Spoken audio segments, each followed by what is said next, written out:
Hello, this is Yaakov Kronenberg from Jerusalem, and tonight we'll do another class in the series of classes on Aries ascendant and Mars and the different signs. Tonight we'll advance to Mars in Sagittarius.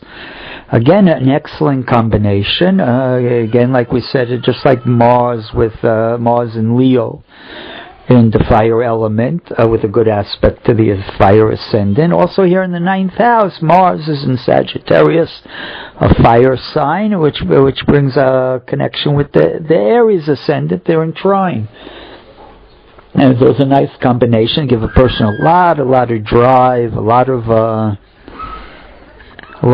fire, a lot of ambition, a lot of desire for exploration, for higher knowledge, for religion, spirituality, travel. There's going to be a strong interest to be a traveler, an adventurer.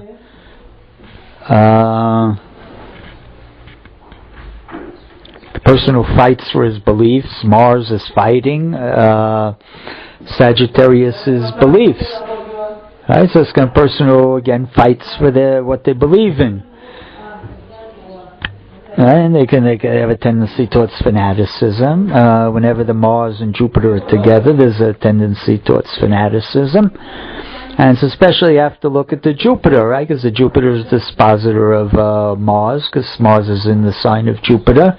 And if there's a tight aspect between Mars and Jupiter, so then it's going to be, again, it's going to accentuate that desire to philosophical conflicts, argumentation, defending of a person's beliefs, opposing the beliefs of other people whose beliefs don't agree with him.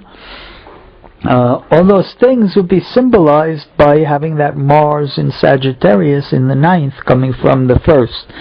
In any case, though, when the ruler of 1 is in 9, there's the desire to be the explorer, the traveler, and this is accentuated with Mars in Sagittarius. The person is not going to be able to sit still too much. He's an adventurer at heart, he or she, right? They're adventurous at heart, and they're gonna not they're not homebodies. They're not people who are going to stay at home and raise children, right? When you have Mars in the 9th house, you want adventure, excitement, opportunity to travel, new adventures, new ideas. All of these things are very, very possible when you have that Mars there in Sagittarius. Right? The Mars of Sagittarians, they love to talk and they love to convince people that they're right. And when you have it in Mars, so you fight for your convictions. Right? Mars is always the fighter, and they'll fight depending on what sign they're in. If Mars is in Sagittarius, they'll fight to defend their ideas. Last week we did Mars in Leo, so there they fight for their position. They want to be leaders. They'll fight to be a leader, right? Or they'll fight against leaders. Sometimes, if it could be a bad Mars, difficult Mars, they'll fight against the leader. Right? So again, everything has to be analyzed in terms of the whole.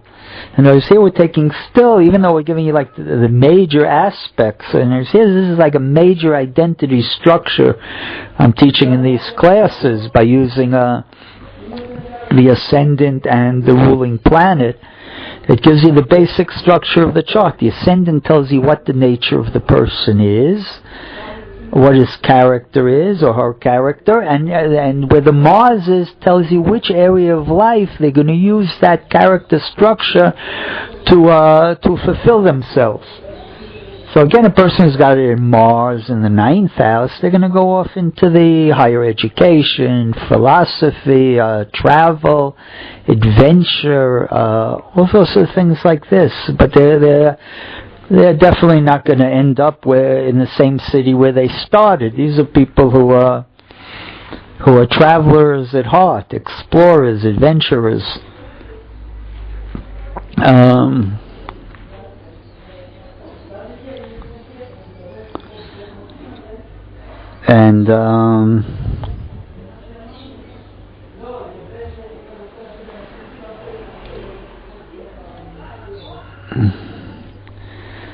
And so what else can we say about this combination? Say if you're talking about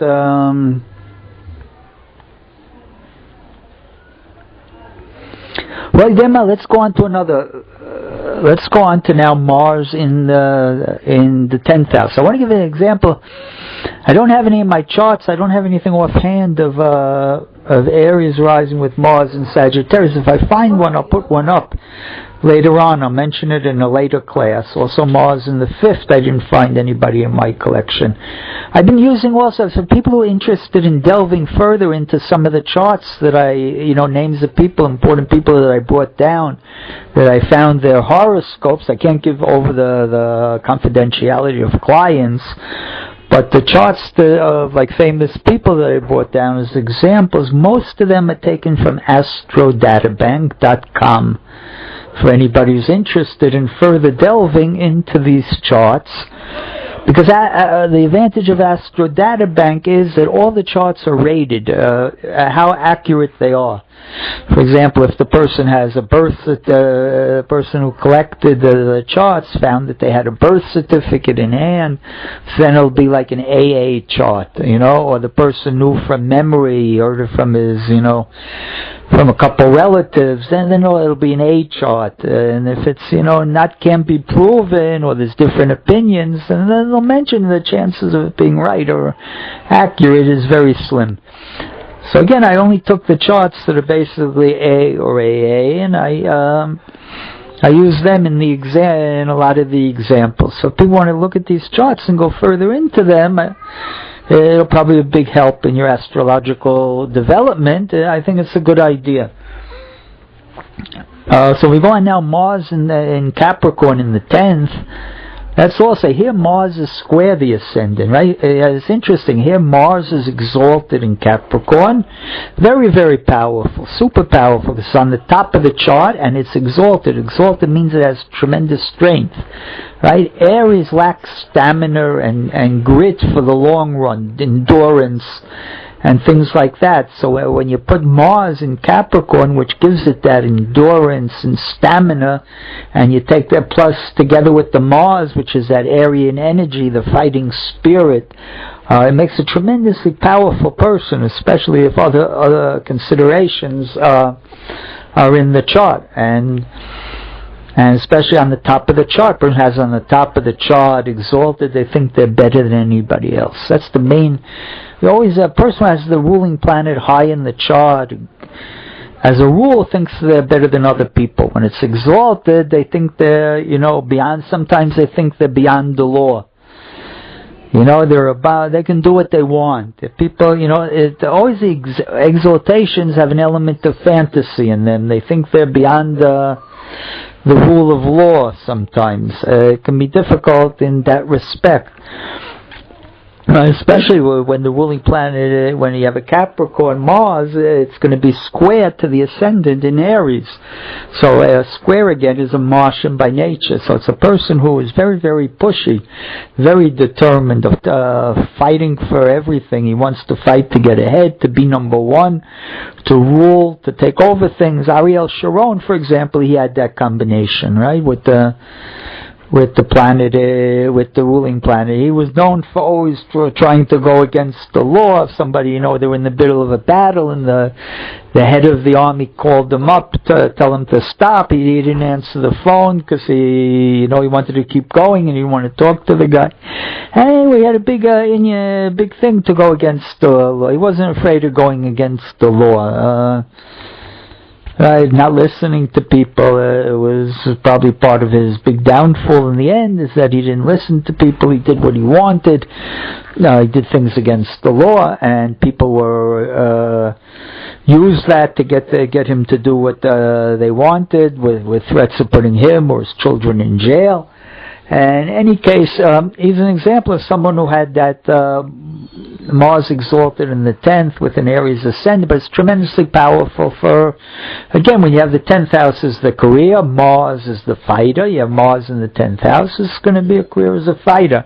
He made his name as a general, right? In the army today, American army, they still study the battles that he led. Because they were so ingenious and stuff. But in any case, that's enough for tonight, and I thank everybody for listening.